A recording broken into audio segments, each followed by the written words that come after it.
A nuestra primera sesión en vivo para el tercer módulo del curso Descubre Don Quijote de la Mancha de la Universidad Francisco Marroquín en Guatemala. Yo soy Eric Graf, anfitrión del curso y de esta sesión en vivo. Y como siempre, esta es vuestra oportunidad para hacernos preguntas, dejarnos comentarios, para que interactuemos un poco en persona, en vivo, acerca de las lecturas de este módulo, pero también los anteriores, los dos módulos anteriores. Hemos ya terminado con el primer y el segundo módulo. Hemos visto una introducción a nuestro héroe y luego una serie de aventuras en la primera salida que termina en el capítulo 5 con la vuelta de Don Quijote a su casa, el famoso escrutinio de los libros, la crítica más fuerte de la Inquisición en el capítulo 6, luego la presentación de Sancho Panza y la segunda salida que nos lleva hasta la apariencia magnífica de Doña Marcela, la figura más radical y feminista de nuestra novela. En el segundo módulo hemos visto la aventura de los yangüeses y luego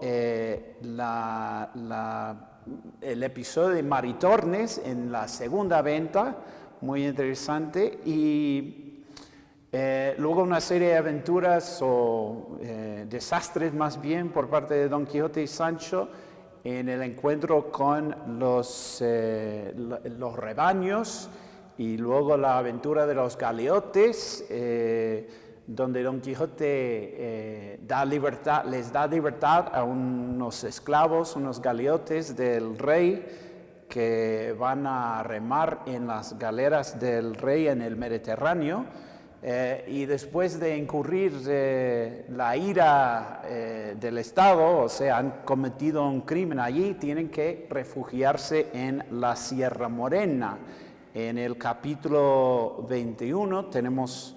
23, el héroe y su escudero se refugian en la Sierra Morena y empezamos una nueva etapa de la novela donde tenemos una serie de encuentros con amantes, en primer lugar Cardenio y luego Dorotea, y al final del capítulo 28, después de escuchar la historia de Dorotea, empezamos el tercer módulo que hemos venido leyendo hasta acá. En el capítulo 29 tenemos un intento de sacar a Don Quijote de la Sierra Morena, que realmente representa el desarrollo y la complicación de la famosa historia de Micomicón, el reino de Micomicón. Recordaos que Don Quijote le ha prometido a su escudero una ínsula. El cura y el barbero y los demás se aprovechan de esa fantasía de parte de Don Quijote y Sancho para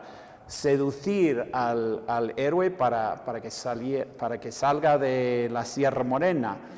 Luego tenemos la llegada otra vez a la segunda venta, y una serie de diálogos entre Don Quijote y su escudero, el continuo desarrollo del argumento de Micomicón, y por fin la primera novela intercalada de Don Quijote, que ocurre entre los capítulos 33 y el 35, que es la famosa novela del curioso impertinente. Espero que todo el mundo haya reconocido el cambio radical en el estilo de Cervantes y que hayamos meditado un poco en el significado de esta curiosa intercolación de este texto tan radicalmente diferente. En primer lugar, ocurre en Florencia, en Italia. Hemos cambiado de ubicación geográfica, y también es una novela de intriga más bien cortesana. Es una novela que se trata de todo tipo de neurosis romántica, digamos, por parte de los personajes, los principales siendo Anselmo y Lotario y Camila, ¿no? Ese triángulo amoroso allí. Bueno, en esta sesión la dinámica será una serie de comentarios y preguntas que voy a leer según vuestras contribuciones. Podéis siempre escribir en la ventanilla de chat a la derecha de la pantalla en YouTube o abajo en la página de nuestro curso, en nuestra página personal, ¿no?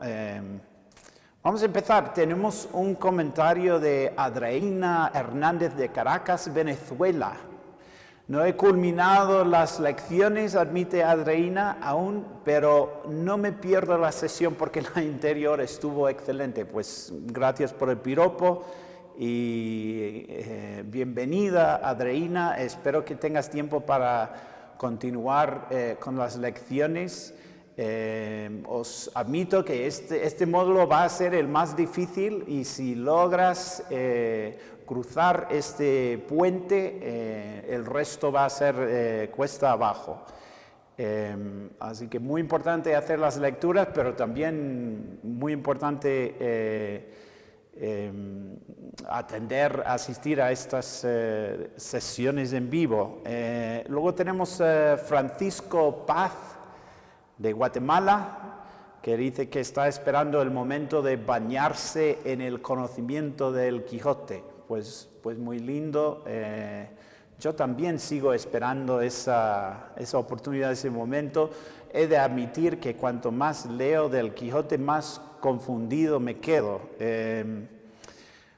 Bueno, esperemos que todo el mundo pueda hacernos unas preguntas, por raras que sean, por diversas que sean. Tenemos varias personas ya conectadas. Saludos a Andrea Gualotaña de Ecuador, genial, a Gema Matías de Venezuela, de Caracas de nuevo, y a Víctor Ascencio, que no sabemos de dónde es. Esperemos que todo el mundo nos pueda indicar su país o ciudad de origen. Nos encanta saber de dónde nos escriben los comentarios y las preguntas. Bueno, vamos a empezar con una pregunta. Nuestra primera pregunta nos viene de K. Trampe. No dice de dónde es. Empieza con un comentario. En resumen, a mi criterio, Cervantes busca mostrarnos a la humanidad del siglo XVI tal cual, es decir, con sus ambiciones, errores, deseos, pensamientos, engaños, nos muestra cómo el hombre es capaz de las peores bajezas por conseguir lo que desea. Esto lo vemos desde el engaño planeado al Quijote hasta las ambiciones de Sancho Panza. Pues de acuerdo 100%, K. Trampe. La novela es en su esencia una sátira y Cervantes se jactaba de ese género y de ser acusado de haber escrito sátira. Entonces sí, hay que considerar la novela como una investigación, una radiografía, digamos, de la humanidad en su momento, y como sabemos hay ciertos aspectos universales de la humanidad. Su pregunta ¿es la humanidad más madura y humana en pleno siglo XXI o sigue codiciando hacerse rica con el tráfico de personas, de influencias y de poder? Bueno, un poco más allá de mi especialidad, K. Trampe, he de admitir que no me interesa tanto el siglo XXI, por eso me he dedicado a una novela del siglo XVI. Es una buena pregunta para todos, a ver si otros nos pudieran responder a esa pregunta. ¿Es la humanidad más madura y humana actualmente que en la época de Cervantes? Yo tengo graves dudas al respecto, he de admitir. Muy bien, pasamos a la pregunta 2. Omar Avendaño Gómez, de Medellín, Colombia. ¿Cómo llega Cervantes a ser tan excelente narrador? ¿Nace o se hace? Muchas preguntas muy gordas hoy, que van más allá de la novela hacia la filosofía o la antropología o la psicología en general. En mi opinión, las dos cosas, aunque creo que hay algo de genio en Cervantes y he encontrado a pocos narradores con esa capacidad, supongo que uno también podría aprender a narrar. Eso queda por ver. No sé, ¿cuál es la opinión vuestra al respecto? ¿Nace o se hace un gran novelista? A ver, pregunta número 3. Lucía Spillari, no sabemos de dónde. Favor de indicarnos de dónde es. Siempre nos interesa ver el alcance global de nuestro programa. ¿Cuántas narraciones inserta Cervantes en la primera parte de Don Quijote? Pues es una excelente pregunta porque la verdad es que depende en tu definición de narración. Técnicamente tenemos 2 novelas intercaladas, la que hemos leído para hoy, que es la novela del curioso impertinente. También vamos a ver más tarde la novela del cautivo o la historia del cautivo, que se trata del capitán Viedma y sus aventuras en el Mediterráneo, en los baños de Argel, y luego su regreso a España con Zoraida. Así que como mínimo 2, pero si pensamos en tantas otras narraciones como la historia de Lope Ruiz, narrada por Sancho durante el episodio de los batanes, vemos que realmente hay tantas narraciones casi como hay narradores o personajes en esta novela. También si pensamos en ese cambio, transición entre el capítulo 8 y el capítulo 9, donde el narrador de la primera parte tiene que descubrir la continuación en el mercado de Toledo, pues hay múltiples narraciones, en muchos casos hay narraciones que incluso se tienen que reconstruir a lo largo de la novela. Buenísima pregunta, Lucía. Creo que la respuesta es 2 como mínimo y muchos más si nos ponemos a contar. Sería una muy interesante investigación intentar catalogar estas distintas narraciones que se encuentran a lo largo de la novela. Quisiera agregar algo curioso, Lucía. Parece que la crítica y los lectores de aquel entonces se quejaban de estas distintas narraciones. Eso lo vemos en la primera parte de la segunda parte, o sea, al inicio de la segunda parte. La novela es la novela publicada en 1615, donde vemos que había gente quejándose incluso del estilo roto, digamos, de la primera parte. Buenísima pregunta, Lucía, y realmente va a la esencia radical de la novela de Cervantes. Una cuarta pregunta nos viene de Jorge Sarabia, de Guatemala. Leyendo la historia de Anselmo y Lotario, tal como Romeo y Julieta en Verona, ¿son los italianos tan trágicos en el amor?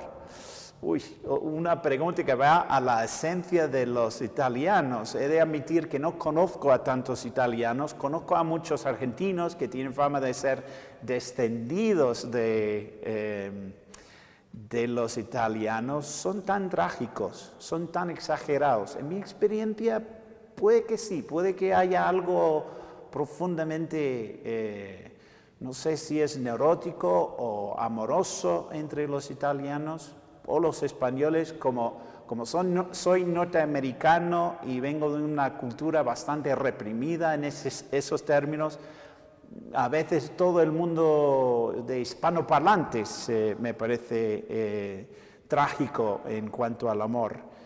Buenísima pregunta. La respuesta arriesgadamente yo diría quizás. Pero es muy buen instinto leer a la historia de Anselmo y Lotario o Anselmo y Camila como una intervención italiana, algo relacionable con Romeo y Julieta. Evidentemente, al igual que Shakespeare, Cervantes miraba hacia Italia para muchas de sus fuentes literarias. Sería muy interesante leer una comparación entre esas dos tramas, la de Shakespeare y la de Cervantes. Vamos a continuar. La quinta pregunta nos viene de Luis Ramírez. ¿Nos podría comentar algo sobre Cervantes? ¿Quién fue y cuál fue su educación? ¿A qué público le escribe la obra? Preguntas gordas otra vez. ¿Quién fue? Pues sabemos que existió, era hijo de un barbero cirujano, venía de una familia más o menos burguesa, era soldado, luego tenemos evidencia que era cautivo, esclavo en Argel y luego ocupaba una serie de profesiones después de su vuelta a España en torno a 1570 y sobre todo vemos que siempre quisiera ser escritor, era poeta, era dramaturgo, más o menos fracasado en comparación con Lope, por ejemplo, que tuvo éxito sobresaliente. Y al final resultó ser reconocido hoy en día como el inventor de la novela moderna y él mismo en varios documentos se describe como escritor o tenemos incluso testimonio de su familia que lo escribe como escritor. ¿Cuál fue su educación? Buenísima pregunta. Se sospecha que tuvo educación jesuita, eso es especulativo. Tenía afiliación con un círculo de intelectuales asociados con la Universidad de Alcalá y con Toledo, pero tuvo educación universitaria, no se sabe, típicamente los expertos dudan de eso. ¿A qué público le escribe la obra? Bueno, eso es un gran tema de este módulo en particular, cuando vengamos al debate entre el cura y el canónigo sobre la escritura, el estatus de las obras dramáticas y también las novelas de caballerías hacia principios del siglo XVII, vemos que hay un gran debate entre ellos mismos y probablemente en la mente de Cervantes sobre en qué consiste un público ideal. Cervantes parece quejarse del vulgo, pero a la vez escribe para el vulgo. Parece que se queja del éxito que tuvo Lope escribiendo drama precisamente para el vulgo, pero a la vez hay un respeto ahí, ¿no? Le llama el monstruo de la naturaleza, no es exactamente un piropo, pero tampoco es una expresión del todo antagonista, ¿no? Cervantes respetaba a Lope precisamente por haber logrado convertir su profesión en algo profundamente rentable. Quizás pudiéramos decir que un buen logro, un logro enorme de Cervantes era precisamente lograr escribir para dos públicos diferentes. Para el hombre común, su novela es capaz de provocar risa entre lectores, incluso gente que no sabía leer y que solo escuchaba a las lecturas públicas de la novela, y a la vez mantener cierta sofisticación intelectual a través de un enorme abanico de alusiones a textos sofisticados, a la Biblia, a la filosofía clásica. Buena pregunta y va directamente a un problema que creo que queda por resolver. Vamos a hacer un breve anuncio. Agradezco mucho a todas las preguntas y a quienes nos están viendo en el canal de YouTube. Siempre puedes inscribirte en el curso, simplemente tienes que ir a donquijote.ufm.edu y todo allí es intuitivo y muy fácil. Favor de indicárselo a las personas que creas que pudieran ser interesadas en hacer este curso. Bueno, vamos a continuar. Tenemos otra pregunta de Carla Arrévalo, que nos viene de El Salvador. Carla dice: a lo largo de la novela, Cervantes nos presenta temáticas amorosas que no terminan de la mejor manera, ni el mismísimo Don Quijote con Dulcinea. ¿Qué concepción tiene Cervantes del amor? ¿Nos seguirá sorprendiendo? Pues la última respuesta es la más fácil a que responder. Claro que sí, nos va a seguir sorprendiendo. Queda mucho por ver. No solamente el tercer módulo y la conclusión de varios de los casos amorosos de los amantes de la Sierra Morena, sino nos queda por delante la novela del cautivo, y también la conclusión de la novela. Así que Cervantes siempre sorprende y he de admitir, he leído esta novela varias veces y me sigue sorprendiendo. ¿Qué concepción tiene Cervantes del amor? Pues otra buenísima pregunta, como tanto para hacer el tema de una tesis doctoral. Evidentemente tenía una concepción problemática del amor. Dulcinea, sabemos, es una invención de parte de Don Quijote. Sancho mismo lo reconoce en el capítulo 25 más que nada, donde indica que es una campesina de su lugar, un tal Aldonza Lorenzo. Así que evidentemente Don Quijote tiene una visión platónica del amor como personaje y evidentemente la novela misma representa el amor como algo a veces metafísico. Quisiera subrayar la visión neoplatónica que tiene Cervantes del amor. Tenemos muchísimas alusiones a la filosofía antigua de Platón, donde según la cual el amor es algo que mejora al individuo, que le eleva del mundo material en el cual nos encontramos, y también el amor como tipo de proceso, un tipo de intercambio entre las almas de dos personas que se activa a través de la visión, la comunicación con otro y que mejora a las dos almas involucradas. Así que buenísima pregunta y requiere mucha investigación. Me interesaría mucho escuchar vuestras opiniones al respecto.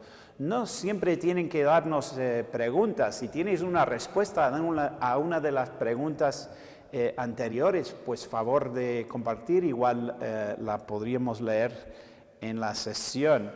Tenemos otra pregunta de Lorena Rodríguez de Costa Rica. Usted habla de un cambio de estilo en este momento. ¿En qué consiste este cambio? Bueno, para los que sí han leído,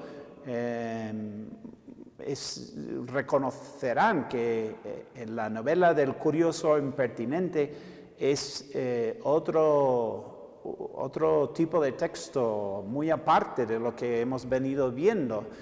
La comicidad se ve reducida o al menos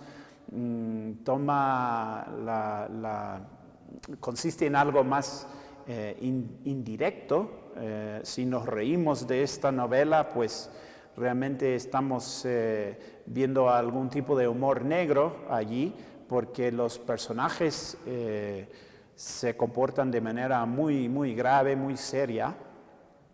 Estamos en un momento en el que el diálogo sigue importante. Cervantes es maestro del diálogo, pero quizás en la novela del curioso impertinente veamos algo más tradicional, algo más, ¿cómo decirlo?, más como una telenovela moderna, hay más énfasis en la pasión, hay menos intervención de parte de personajes cómicos, tenemos menos de esa mezcla del estilo alto de Don Quijote imitando a la voz de las novelas de caballerías, contrastando con la voz o las observaciones más prosaicas o mundanas de parte de Sancho Panza. Aunque hay una criada, hay figuras de la clase baja mínimamente representadas en la novela, pero evidentemente es otro estilo, es un estilo menos ligero, más intenso y sobre todo más enfocado en la interioridad, las pasiones, las psicopatologías de los personajes. A ver, buenísima pregunta, Lorena Rodríguez. Me gustaría escuchar vuestras opiniones al respecto también. Otra pregunta nos viene de Lucía Spillari, de Guatemala. ¿Es víctima Anselmo de una disfunción sexual o es un amor pervertido el que siente hacia Camila? Bueno, no sé si entiendo perfectamente la diferencia entre una disfunción sexual y un amor pervertido. Desde nuestra perspectiva moderna quizás no sea adecuada ninguna de esas descripciones.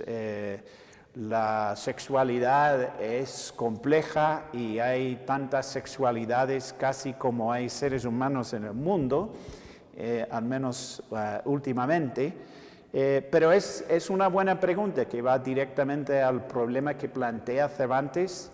Eso nos debería de recordar que Sigmund Freud, era gran adepto de la novela de Cervantes, y la disfunción sexual o el amor cuestionable y problemático siempre es un tema fundamental.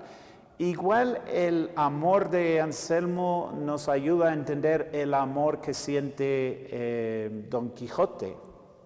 Así que mi respuesta a esa pregunta quizás sean simplemente más preguntas, pero ¿es Don Quijote víctima de un amor o una disfunción sexual o simplemente experimenta algo natural que nos viene con la edad, con los años?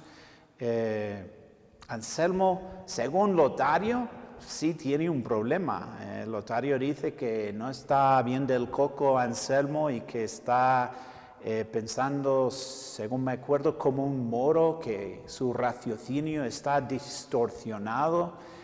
Hay un problema, no sé si yo iría tan lejos como decir disfunción o perversión, pero Anselmo es precisamente un problema.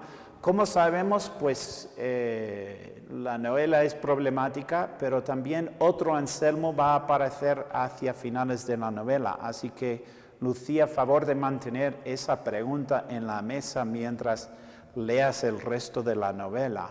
Yo creo que sí, tiene problemas, estás en algo. Otra pregunta de Robert de Ecuador.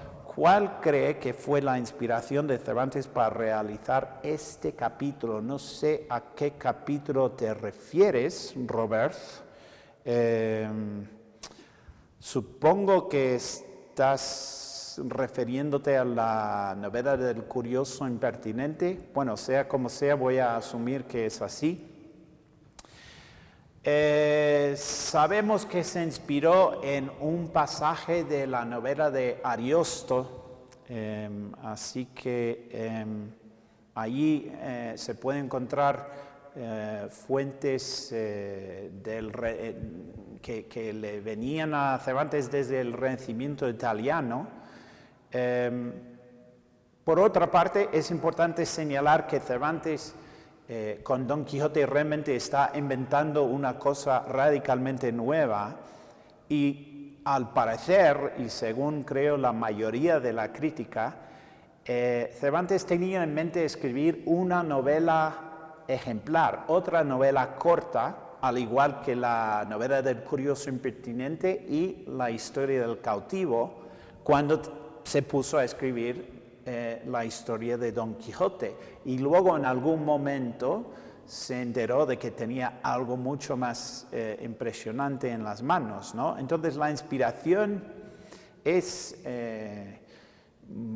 literalmente un texto de Ariosto, pero hay que recordar que Cervantes quería escribir novelas y que en algún momento tuvo la gran inspiración muy íntima y personal de expandir su proyecto en algo mucho más complejo y maravilloso.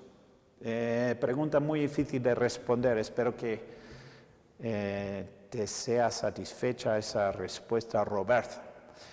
Pregunta número 10 de la sesión de Francisco Paz de Guatemala. ¿Es Don Quijote, ante todo y sobre todo, el vaso donde se aloja la ética y el humanismo de su creador? No veo por qué decir que no. Evidentemente tenemos una serie de problemas morales.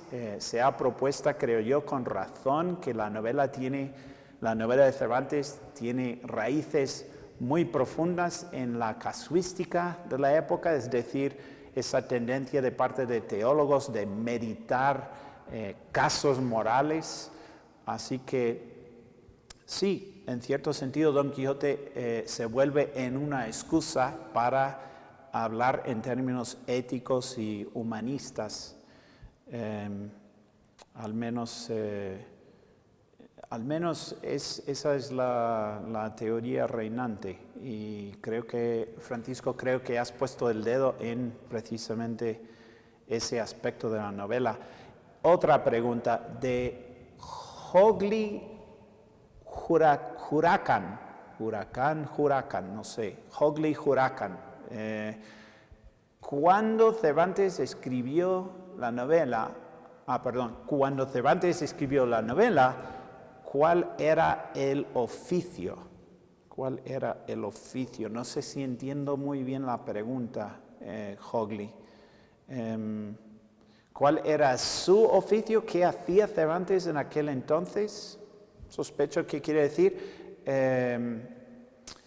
pues quería ser escritor, eso lo sabemos claramente, pero hay mucho silencio en términos biográficos en esa época. Cervantes escribió la Galatea a mediados del siglo, de la década de los 80 del siglo XVI, y no oímos mucho de él hasta 1605, cuando publicó Don Quijote.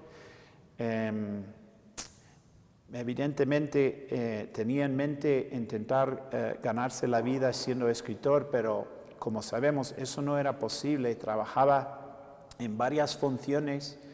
En particular quisiéramos resaltar que era recaudador, o sea, coleccionaba impuestos para el Estado, en particular para la gran Armada Invencible de 1588. O sea, funcionario estatal y también con ganas de ser escritor, de independizarse, ¿no? Buena pregunta. Pregunta 12, de Víctor Ascencio de El Salvador. De nuevo, ¿hubiera sido más éxito Cervantes si hubiera publicado individualmente cada historia del Quijote? Uy. Eso no sé. Buena pregunta. Yo diría que no, que al final lo que hace a Don Quijote excepcional es precisamente la extensión del proyecto, ¿no? Pero quién sabe, esa es una pregunta tan hipotética que es muy difícil de responder. Tuvo éxito con más novelas ejemplares, novelas más cortas, pero fijémonos en el hecho de que tuviera que publicar más tarde, después de haber conseguido éxito con El Quijote. Sospecho que Cervantes no hubiera sido tan famoso sin haber publicado Don Quijote en su forma más gorda. Otra pregunta de Javier Alfredo López, no indica de dónde es. ¿Es cierto que Cervantes escribía en la cárcel? Otra vez, difícil de responder. ¿Cómo se escribía en aquel entonces? A través de la memoria. Entonces sí, estamos siempre escribiendo, ¿no? Los que publicamos textos escritos estamos escribiendo incluso durante el sueño.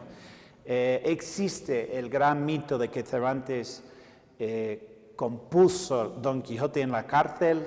La verdad es que es difícil creer que pudiera haber escrito un texto tan enorme, tan largo, tan grande en la cárcel sin tener acceso a papel y todo lo demás requerido para escribir en aquel entonces.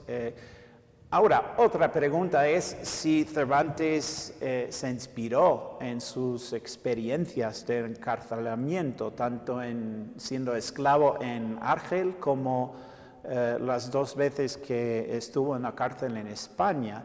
Y ahí creo que la respuesta tendría que ser más bien sí, porque el tema de la libertad y el maltrato de varios individuos por parte de personajes presumidos, poderosos, estatistas más que nada, es un aspecto profundo de la novela y se puede ver cierto resentimiento expresado a lo largo de la novela ante esas experiencias de encarcelamiento por parte de Cervantes. Ok, tenemos un comentario de Javier López de Guatemala. Dice, excelente curso en línea, más atractivo que solo leer el libro, se logra entender más. Pues yo aprecio mucho el piropo, Javier López. Yo también he encontrado que siempre es más divertido leer y discutir textos leídos con otras personas, otros individuos. Siempre aprendemos más en forma grupal que aislados. Y también reconozco que es un texto muy difícil de seguir, de entender. Tiene un vocabulario un poco diferente y difícil. Así que esto es nuestro propósito, intentar facilitar la comprensión de la novela a través de nuestro curso. Así que muchas gracias, Javier López, y gracias por acompañarnos y por el piropo. Jorge Pérez Esquila, que no tiene lugar de origen, muy difícil de determinar de dónde eres, nos falta la tecnología, igual es una de las ventajas de la red, la anonimidad, al menos geográfica acá. Para mí, es un comentario de Jorge Pérez Esquila, para mí ha sido difícil comprender el libro y este curso me ha facilitado la comprensión. Bueno, otra vez, muchas gracias, eso ha sido nuestra intención siempre, facilitar este proceso difícil. Aquí tenemos otra pregunta de Gemma Matías de Caracas, Venezuela, otra vez. Dice, ¿qué opinión le merece la poética de Cervantes? Bueno, muy interesante. A mí me gustaría saber qué opináis vosotros sobre la poesía que hemos leído hasta ahora.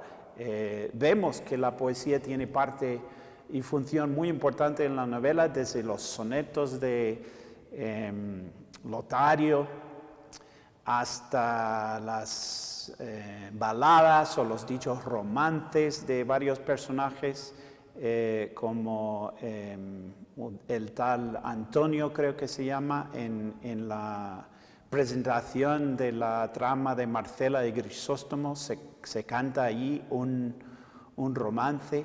Hay un romance más tarde en este módulo cantado por el mozo de mulas, Don Luis. Y claro, vemos una serie de sonetos al principio de la novela y una serie de poemas y sonetos al final de la primera parte del Quijote. Así que evidentemente Cervantes mismo apreciaba mucho la poética la poesía en el sentido moderno de esa palabra, o sea, arte o escritura en verso, ¿no? La poética también es un término más amplio que abarca todo tipo de escritura creativa, desde la épica hasta la poesía o la novela. Pues yo creo que la poética de Cervantes merece mucha apreciación y creo que su poesía se ha subestimada, quizás gracias a su éxito con la novela. Pero siempre es importante mantener en mente que la poesía es un clave, es muy útil para interpretar la novela, es típico para lectores modernos pasar por alto a la poesía porque es más difícil, pero merece la pena, puede ser muy rentable y nos puede dar acceso al significado de la novela en sí. Buena pregunta, Gemma. A ver, otra pregunta, 15, de Edwin Cardona, de Huehuetenango, Guatemala. ¿Es Don Quijote, como todo político, sembrar falsas esperanzas, cual Sancho Panza esperando su ínsula, ofreciendo paraísos y repartiendo miserias? Bueno, es Don Quijote político. Lo presenta Cervantes como un loco confundido por sus propias fantasías, pero creo que según el perspectivismo de Cervantes es una buena manera de interpretar la novela como un tipo de engaño realizado por parte de Don Quijote a Sancho Panza mismo.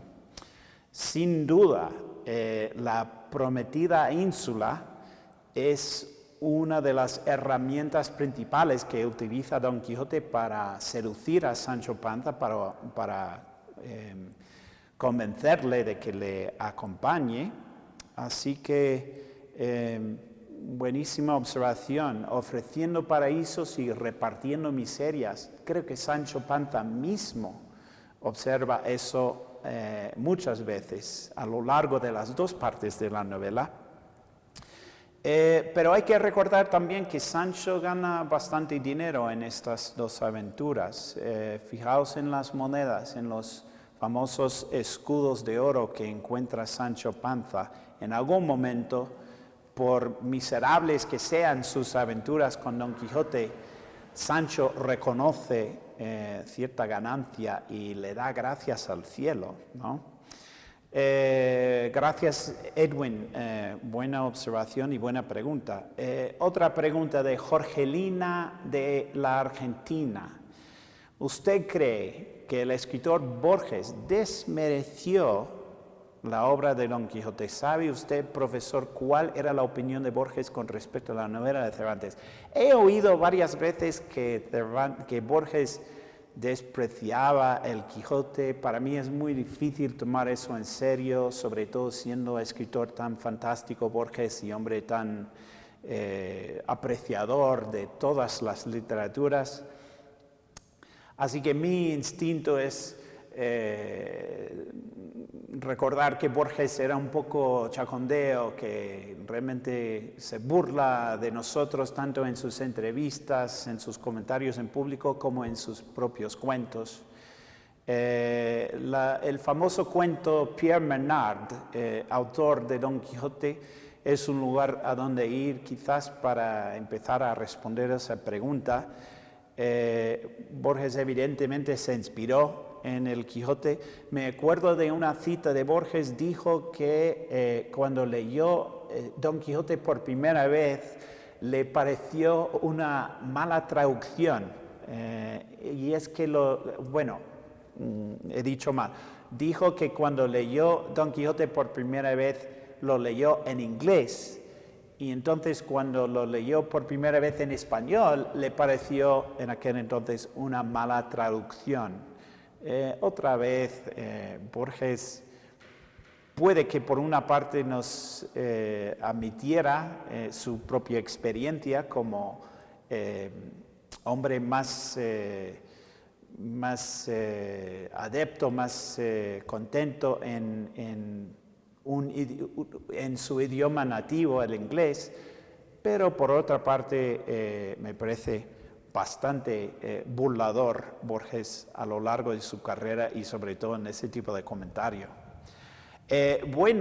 Con eso vamos a concluir nuestra sesión en vivo. Os recordamos, si no os habéis inscrito, favor de hacerlo cuanto antes yendo a donquijote.ufm.edu, favor de recomendarnos a vuestros amigos y colegas, a cualquier persona que crees que pueda ser interesado en este programa.